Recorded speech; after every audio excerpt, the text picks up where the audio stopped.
There are some videos na lumalabas po, if I may share again, na yung iba po doon, allegedly, again, let me reiterate, allegedly, were transported from their barangays papunta po doon sa lugar. Hinakot at binayaran. Ito ang naging pahayag ng Philippine National Police hinggil sa mga dumalo sa pagtitipon ng ilang sumusuporta sa pamilya Duterte nitong Martes ng gabi sa EDSA Shrine. Ayon kay PNP Public Information Office Chief Police Brigadier General Jean Fajardo, base sa mga kumakalat sa social media, pinangakuan ang mga dumalo ng tig 500 pesos, subalit 200 lamang ang natanggap ng mga ito. Pinangakuan daw po na babayaran po sila at pakakainin po. In fact, yung iba po sa kanila ay nagreklamo dahil allegedly ang pangako sa kanila ay bibigyan sila ng 500 for 3 days pero ang ibinigay lang ay 200. It was documented. Tinutulan naman ng mga rallyista ang pahayag na ito ng PNP at binigyang diin na hindi sila bayaran. Parte na yan ng black propaganda. Hindi naman talaga maiaalis eh.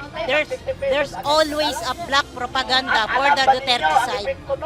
Siyempre, ang sasabihin ng kabila is bayaran. So, hindi po totoo yun. Walang katotohanan sa balita. Mga black propaganda lang po yun. So, yun po yung masasabi ko sa mga naninira.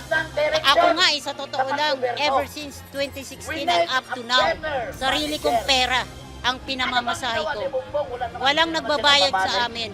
This is a voluntarism lang talaga.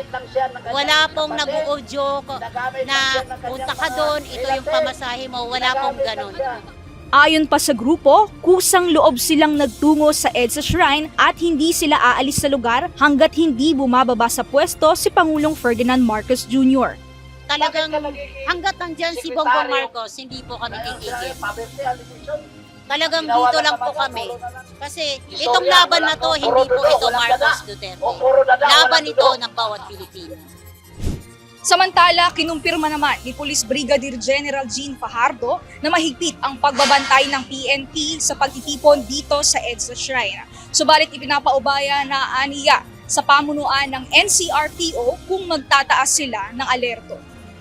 Nia Alonso, UNTV News and Rescue. Diyos ang aming sandigan, serbisyo publiko ang aming pinahahalagahan.